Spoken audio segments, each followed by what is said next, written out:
ನಾಡಗೀತೆಗೆ 100ರ ಸಂಭ್ರಮದಲ್ಲಿ 70ನೇ ಕನ್ನಡ ರಾಜ್ಯೋತ್ಸವ ಹಾಗೂ ಕನ್ನಡಿಗರ ಸ್ನೇಹಕೂಟ ಪ್ರತಿಭಾನ್ವೇಷಣಾ ವೇದಿಕೆ 20ನೇ ವಾರ್ಷಿಕೋತ್ಸವ ಹಾಗೂ ಡಾಕ್ಟರ್ ವಿ ಸುರೇಶ್ ಅವರಿಗೆ 60ರ ಅಭಿನಂದನಾ ಸಮಾರಂಭ ದಿನಾಂಕ 8/11/2025 ಶನಿವಾರ ಬೆಳಗ್ಗೆ 9:30ಕ್ಕೆ ಡಾಕ್ಟರ್ SR ಚಂದ್ರಶೇಖರ್ ವಾಕ್ ಮತ್ತು ಶ್ರವಣ ಸಂಸ್ಥೆಯ ಸಭಾಂಗಣದಲ್ಲಿ ಅಭಿನಂದನಾ ಕಾರ್ಯಕ್ರಮವನ್ನ ಹಮ್ಮಿಕೊಳ್ಳಲಾಗಿತ್ತು.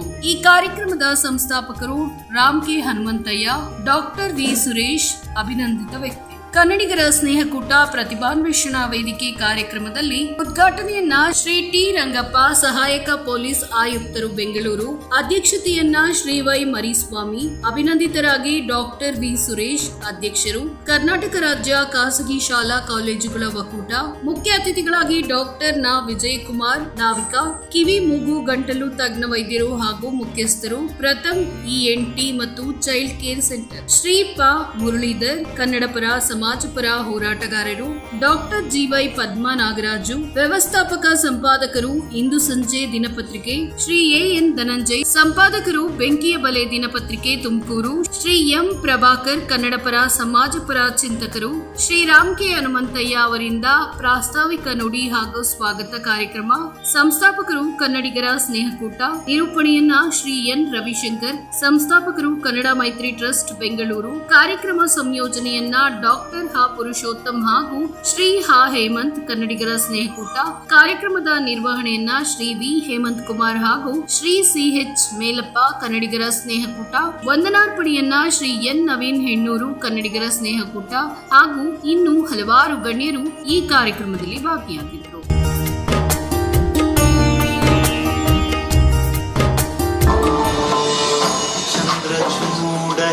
ಈಗ ನಾನು ಲಕ್ಷ್ಮೀ ಮೆಮೋರಿಯಲ್ ಶಾಲೆಯವರು ದಯವಿಟ್ಟು ವೇದಿಕೆ ಮೇಲೆ ಬರಬೇಕು. ತಾವು ಯಾವ ಹಾಡಿಗೆ ನೃತ್ಯ ಪ್ರದರ್ಶನ ನೀಡ್ತಾ ಇದ್ದೀರೋ ಸಭಾಂಗಣದಲ್ಲಿ ಇದ್ದೀರಿ. ತಾವು ದಯಮಾಡಿ ಹೆಸರನ್ನ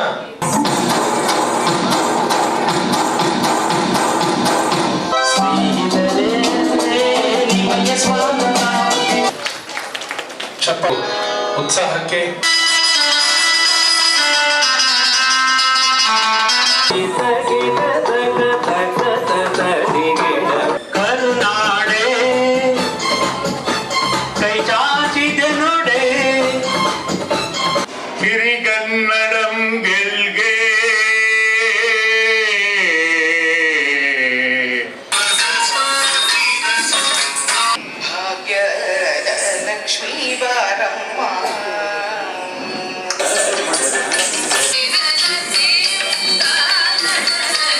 ಈ ಒಂದು ಕಾರ್ಯಕ್ರಮಕ್ಕೆ ವಿದ್ಯುಕ್ತ ಚಾಲನೆಯನ್ನ ಕೊಡಬೇಕು ಅಂತ ಹೇಳಿ ಅಧ್ಯಕ್ಷರು ಬಯಸಿದ್ದಾರೆ. ಮಾನ್ಯ ಶ್ರೀ ರಾಮ್ ಕೆ ಹನುಮಂತಯ್ಯನವರು ಮತ್ತೆ ಅವರ ಕುಟುಂಬದವರು ದಯವಿಟ್ಟು ವೇದಿಕೆ ಮುಂಭಾಗ ಬಂದು ಕನ್ನಡದ ದೀಪವನ್ನ ಬೆಳಗುವ ಈ ಒಂದು ಹೊತ್ತಿನಲ್ಲಿ ಗಣ್ಯರನ್ನ ತಾವು ದಯಮಾಡಿ ವೇದಿಕೆ ಮುಂಭಾಗ ಕರೆತರಬೇಕು ಅಂತ ಹೇಳಿ ವಿನಂತಿ ಮಾಡ್ಕೊಳ್ತಾ ಇದ್ದೇನೆ.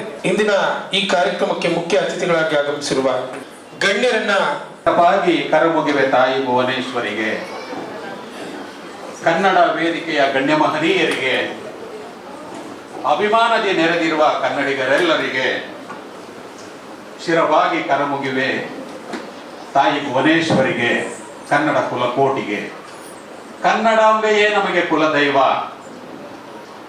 ನಾಡು ನುಡಿ ಸೇವಕರೇ ನಮಗೆ ಕುಲ ಪುರೋಹಿತರು, ಕನ್ನಡ ಜನರೇ ನಮಗೆ ಬಂಧು ಬಳಗ, ಈ ಕನ್ನಡ ನೆಲವೇ ನಮಗೆ ಸ್ವರ್ಗ ಸಮಾನ. ಹೆತ್ತ ತಾಯಿಗೆ ನಮನ, ಹೊತ್ತ ನಾಡಿಗೆ ನಮನ, ತುತ್ತ ನೀಡುವ ಕರುನಾಡಿಗೆ ನಮನ, ಶಕ್ತಿ ಕೊಡು ತಾಯಿ ನಿಮ್ಮ ತೀರಿಸಲು ನಿನ್ನ ಋಣ ಅಂತ ಕೇಳ್ಕೊತಾ ಸ್ವಾಗತ ಭಾಷಣ ಜೊತೆಗೆ ಪ್ರಾಸ್ತಾವಿಕವನ್ನು ಒಟ್ಟಿಗೆ ಮುಗಿಸ್ತೀನಿ. ಯಾಕಂದ್ರೆ ಅಲ್ಲೊಂದು 5 ನಿಮಿಷ ಉಳಿತಾಯ ಆಗಲಿ ಅನ್ನೋ ಒಂದು ಮನೋಭಾವದಿಂದ. ಈ ಸಂದರ್ಭ ನನಗೆ ಏನು ಅನ್ನಿಸ್ತಾ ಇದೆ ಅಂದ್ರೆ, ನಾನು ಬಂದ ಕೆಲಸಕ್ಕೆ ನೀವು ಬಂದಿರಯ್ಯ, ನೀವು ಬಂದ ಕೆಲಸಕ್ಕೆ ನಾನೂ ಬಂದಿನಯ್ಯ, ನಾನು ನೀವು ಬಂದ ಕೆಲಸಕ್ಕೆ ಆ ಪ್ರಭುದೇವರು ಬಂದರಯ್ಯ, ಆ ಪ್ರಭುದೇವರು ಬಂದು ವೇದಿಕೆಯೆಲ್ಲ ಬೆಳಕಾಯಿತಯ್ಯ, ವೇದಿಕೆಯೆಲ್ಲ ಬೆಳಕಾಯಿತಯ್ಯ ಅಂತ ಹೇಳ್ತಾ, ನನ್ನ ಈ ಕಾರ್ಯಕ್ರಮ ಇದು ಕನ್ನಡದ ಕಾರ್ಯಕ್ರಮವೂ ಹೌದು, ಪ್ರತಿಭಾನ್ವೇಷಣೆಯೂ ಹೌದು, ಸಾಮಾಜಿಕ ಚಿಂತನೆಯ ಕಾರ್ಯಕ್ರಮವೂ ಹೌದು. ವಿಶೇಷವಾಗಿ ಇದು ನನ್ನ ವೈಯಕ್ತಿಕ ಕುಟುಂಬದ ಕಾರ್ಯಕ್ರಮವೂ ಹೌದು. ಯಾಕೆಂದ್ರೆ ನನ್ನ ಮೊಮ್ಮಕ್ಕಳನ್ನ ಬಿಟ್ರೆ ನಾನಾಗಲಿ, ನನ್ನ ಹೆಂಡತಿ ಆಗಲಿ, ನನ್ನ ಮಕ್ಕಳಾಗಲಿ ಯಾವುದೇ ಹುಟ್ಟು ಹಬ್ಬವನ್ನು ಆಚರಿಸ್ಕೊಳ್ಳಲ್ಲ, ಯಾವುದೇ ಮದುವೆಯ ವಾರ್ಷಿಕೋತ್ಸವವನ್ನು ಆಚರಿಸ್ಕೊಳ್ಳಲ್ಲ. ಅದೆಲ್ಲವನ್ನು ಸೇರಿಸಿ ಇದನ್ನು ಆಚರಿಸ್ತಾ ಇದ್ರು ನಾನು. ಅದಕ್ಕೋಸ್ಕರ ಈ ಕನ್ನಡದ ಕಾರ್ಯಕ್ರಮ ಇದು ಕನ್ನಡದ ನನ್ನ ಕುಟುಂಬದ ಕಾರ್ಯಕ್ರಮ, ಜೊತೆಗೆ ನಿಮ್ಮೆಲ್ಲ ಕನ್ನಡಿಗರ ಕಾರ್ಯಕ್ರಮನೂ ಇದು ಅಂತ ನಾನು ಅದು ಭಾವಿಸ್ತೇನೆ. ದಯವಿಟ್ಟು ನಮ್ಮ ಜೊತೆಯಲ್ಲಿದ್ದು ಕನ್ನಡದ ಕೆಲಸವನ್ನ ಮಾಡೋದಕ್ಕೆ ನೀವೆಲ್ಲರೂ ನನಗೆ ಹೆಚ್ಚಿನ ಶಕ್ತಿ ಕೊಡ್ತೀರಾ ಅಂತೇಳಿ ನನ್ನ ಮಾತನ್ನು ಮುಗಿಸ್ತೇನೆ. ಜೈ ಹಿಂದ್, ಜೈ ಕನ್ನಡ. ಕನ್ನಡಿಗರ ಸ್ನೇಹಕೂಟಕ್ಕೆ ಈಗ 20ರ ಸಂಭ್ರಮ ದೀಪವನ್ನ ಬೆಳಗುವ ಮೂಲಕ ಚಾಲನೆಯನ್ನ ನೀಡ್ತಾ ಇದ್ದಾರೆ. ಕನ್ನಡ ಜಾಣಿಯರ ಇದು ಸಂಯೋಜನೆ ಮಾಡಿರುವ ಆಯೋಜನೆ ಮಾಡಿಸಿದ ಶ್ರೀ ರಾಮೇಶ್ವಾದ ಅಭಿನಂದನೆಗೆ ಪಾತ್ರ.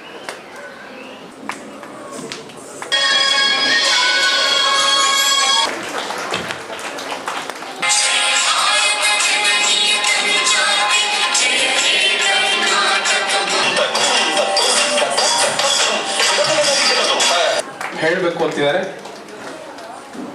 ಸುಲಾ ಬಂದಿರುವಂತಹ ನೃತ್ಯ ತಂಡದವರು ಯಾರಾದ್ರೂ ಹೆಸರನ್ನ ನೋಂದಾಯಿಸ್ಕೋಬೇಕಾದ್ರೆ. ನಾನು ಗೊಂಬೆಗೌಡ. ನಾನು ಹೆಸರು ವೈಭವ್. ನಾನು ಈ ಸುಂದರ ಕಾರ್ಯಕ್ರಮವನ್ನು ಸಂಘಟಿಸುವಲ್ಲಿ ಯಶಸ್ವಿಯಾಗಿರುವ ಹನುಮಂತಯ್ಯ ಸಾಹೇಬರಿಗೆ ಹಾಗೂ ಇಲ್ಲಿರುವಂತಹ ಎಲ್ಲ ಮಹನೀಯರುಗಳಿಗೆ ಮತ್ತು ವಿಶೇಷ ಚೇತನ ಮಕ್ಕಳಿಗೆ ನಮಸ್ಕಾರಗಳನ್ನು ತಿಳಿಸ್ತೀನಿ. ಈ ಸುಂದರ ಸಮಾರಂಭ ಒಂದು ಅಭೂತಪೂರ್ವ ಸಮಾರಂಭವಾಗಿ ವಿಭಿನ್ನ ರೀತಿಯಲ್ಲಿ ಹೊರಗಡೆ ಬಂದಿದೆ. ಇಂಥ ಸಮಾರಂಭಗಳು ಬಹಳಷ್ಟು ಜರುಗಬೇಕು, ಯಶಸ್ವಿ ಆಗಬೇಕು. ಇಂಥವನ್ನ ನಮ್ಮಂಥವರು ಮತ್ತೆ ಮುಂದೆ ಕುಂತಿರ್ತಕ್ಕಂಥ ಎಲ್ಲ ಪ್ರೇಕ್ಷಕರು ಕೂಡ ಪ್ರೋತ್ಸಾಹಿಸಬೇಕು ಅಂತ ನಾನು ಈ ಮೂಲಕ ಕೇಳ್ಕೊಳ್ತೀನಿ. ಗೌರವವನ್ನು ಸ್ವೀಕರಿಸುವರು ಜಾರ್ಜ್ ಅವರು ಸಾಹೇಬರು. ಇವತ್ತು 20ನೇ ವರ್ಷದ ಕಾರ್ಯಕ್ರಮ. ಹನುಮಂತಯ್ಯ ಸಾರು ಕಾರ್ಯಕ್ರಮ ಮಾಡಿದ್ರೆ ಇಡೀ ಕರ್ನಾಟಕದಲ್ಲಿ ಯಾರು ಇಂಥ ಕಾರ್ಯಕ್ರಮ ಮಾಡಲ್ಲ. ಎಲ್ಲರನ್ನೂ ಒಂದೇ ಜಾಗದಲ್ಲಿ ಸೇರಿಸಿ, ಚಿಕ್ಕ ಮಕ್ಕಳಿನಿಂದ ವಯಸ್ಸಾಗಿರ್ತಕ್ಕಂಥವ್ರನ್ನೆಲ್ಲ ಸೇರಿಸಿ ಈ ಕಾರ್ಯಕ್ರಮ ಮಾಡ್ತಾರಲ್ಲ, ಆ ಕಾರ್ಯಕ್ರಮಕ್ಕೆ ಅವ್ರ ಕುಟುಂಬದ ಹೊರತವರು, ಅವ್ರ ಮಿಸಸ್ ಮತ್ತೆ ಅವ್ರ ಮಕ್ಕಳು, ಸೊಸೆದಿರು. ಈಗಿನ ಕಾಲದಲ್ಲಿ ನಮ್ಮ ಮನೇಲಿ ಹೋರಾಟ ಮಾಡ್ತಾರೆ, ನಮ್ಮನ್ನು ಬೈಯೋರು, ನೀವು ಏನು ಮಾಡಕ್ ಕೆಲಸ ಇಲ್ವಾ, ಯಾವಾಗಲೂ ಹೋಯ್ತಾ ಇದ್ದೀಯ ಅಂತ. ಇವ್ರು ಎಷ್ಟು ಅಚ್ಚುಕಟ್ಟಾಗಿ 20 ವರ್ಷದಿಂದ ಅವ್ರಿಗೆ ನೆರವಾಗಿದ್ದಾರೆ ಅಂದ್ರೆ, ಸ್ವಾಮಿ ನಿಮ್ಮ ಪಾದಗಳಿಗೆಲ್ಲ ನಮಸ್ಕಾರ. ಎಲ್ಲಿ ಮೇಡಮ್ ಅವರು ಬೆಳಗ್ಗೆಯಿಂದ ಇಲ್ಲಿ ಈ ಸಂಸ್ಥೆ ಯಾವ್ದಂದ್ರೆ ಕಿವಿಡು ಮೂಕರಿಗೆ ಈ ಸಂಸ್ಥೆ ಸೈಲೆಂಟ್ ಆಗಿರ್ತದೆ.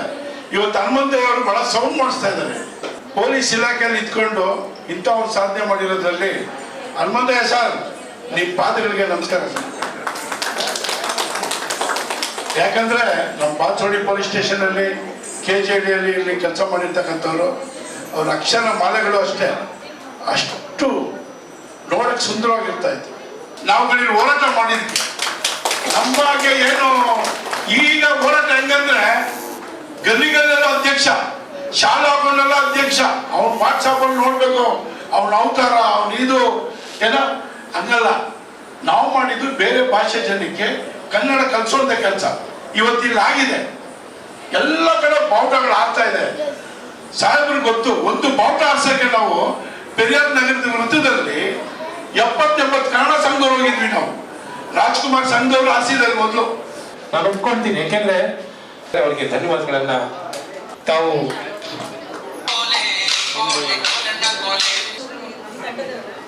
ನಮ್ಮ ಸಂಸ್ಕೃತಿಯ ಧಾತು ಕರ್ನಾಟಕ ಬರಿ ನಾಡಲ್ಲ. ಹಾಡಿದೆ ನಾನು ತಿಂಗ ತಿಂಗ ಆದುಗಾಣ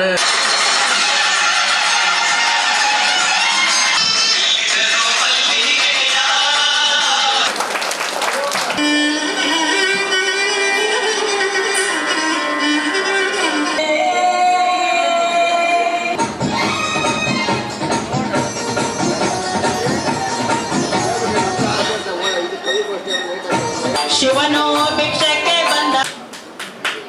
ಎಷ್ಟು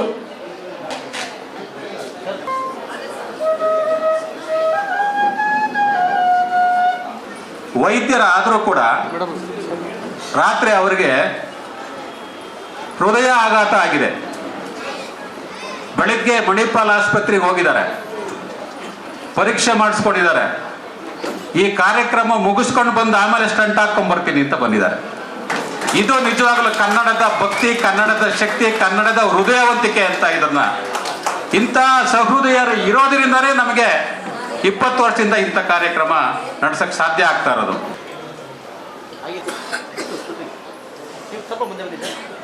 ಈ ಸಂದರ್ಭದಲ್ಲಿ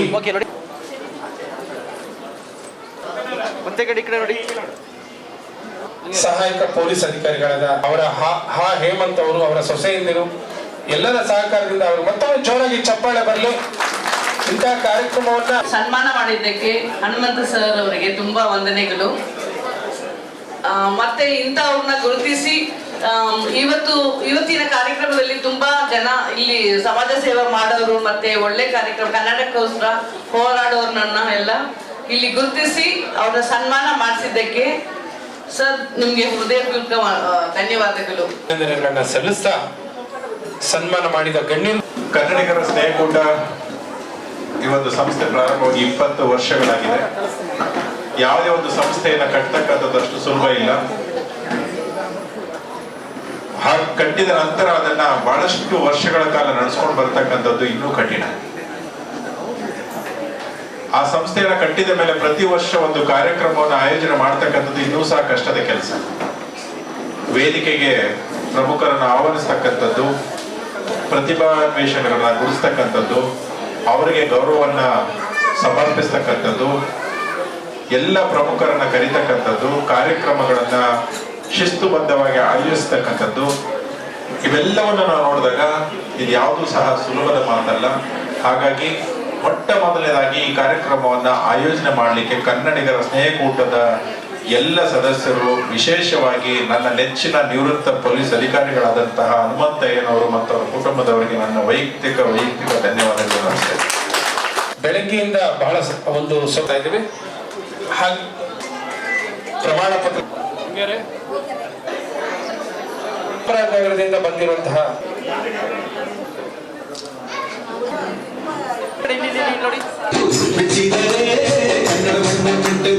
ತಪ್ಪಾಲೆ ಬೆಳಗ್ಯಾನಿ ದೇವ ನೀವೇ ಸತ್ಯ ಕನ್ನಡವೇ ನಿತ್ಯ, ಕನ್ನಡವೇ ನಿತ್ಯ.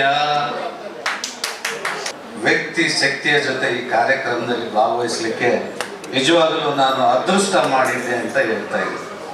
ಯಾಕೆಂತ ಹೇಳಿದ್ರೆ ನಮ್ಮ ನಾಡಗೀತೆಗೆ ಇದು ಶತಮಾನೋತ್ಸವ. ಅರಿದು ಹಂಚಿ ಹೋಗಿದ್ದಂಥ ಕರ್ನಾಟಕ ಅಖಂಡ ಕರ್ನಾಟಕವಾಗಿ ಈಗ 70ನೇ ವರ್ಷ. ಸ್ನೇಹಕೂಟ ಪ್ರಾರಂಭ ಆಗಿ 20ನೇ ವರ್ಷ. ಈ ಕಾರ್ಯಕ್ರಮ ಐತಿಹಾಸಿಕ ಕಾರ್ಯಕ್ರಮ ಅಂತ ಹೇಳಲಿಕ್ಕೆ ಇನ್ನೂ ಅನೇಕ ಕಾರಣಗಳಿವೆ. ಸಾಮಾನ್ಯವಾಗಿ ಪೊಲೀಸ್ ಇಲಾಖೆ ಅಂತ ಹೇಳಿದ್ರೆ ಒಂದು ನಕಾರಾತ್ಮಕವಾದಂಥ ಒಪಿನಿಯನ್, ಒಂದು ಅಭಿಪ್ರಾಯ ಜನಮಾನಸದಲ್ಲಿ ಇರ್ತಕ್ಕಂಥದ್ದು ನಿಜ. ಆದರೆ ಆ ಪೊಲೀಸ್ ಇಲಾಖೆಯಲ್ಲಿ ಇದ್ಕೊಂಡು ಜನಪರವಾಗಿ, ಜೀವಪರವಾಗಿ, ಕನ್ನಡಕ್ಕಾಗಿ ತಮ್ಮ ತನು ಮನ ಧನ ಸಕಲವನ್ನು ಸಮರ್ಪಿಸಿ ಈಗೂ ಕೂಡ ಕರ್ನಾಟಕದ ಪೊಲೀಸರು ಇರಬಲ್ಲರು ಅಂತ ಅದನ್ನ ತೋರಿಸಿಕೊಟ್ಟಿರೋರು ನಮ್ಮ ಸಾರ್ ಅವರು, ಹನುಮಂತಯ್ಯ ಸಾರ್. ನಿಜವಾಗ ಏನು ಈ ಕನ್ನಡದ ತೇರನ್ನ 20 ವರ್ಷಗಳ ಕಾಲ ನಾನು ಎಳ್ಕೊಂಡು ಬಂದಿದ್ದೀನಿ, ಈ ರಥನ ಮುನ್ನಡೆಸ್ಕೊಂಡು ಬಂದಿದ್ದೀನಿ. ಎಲ್ಲಿ ಕೂಡ ನಾನು ಚಂದ ಎತ್ತಿಲ್ಲ. ಇದು ಒಂದು ಐತಿಹಾಸಿಕವಾದಂಥ ವ್ಯಕ್ತಿತ್ವ ಸರ್.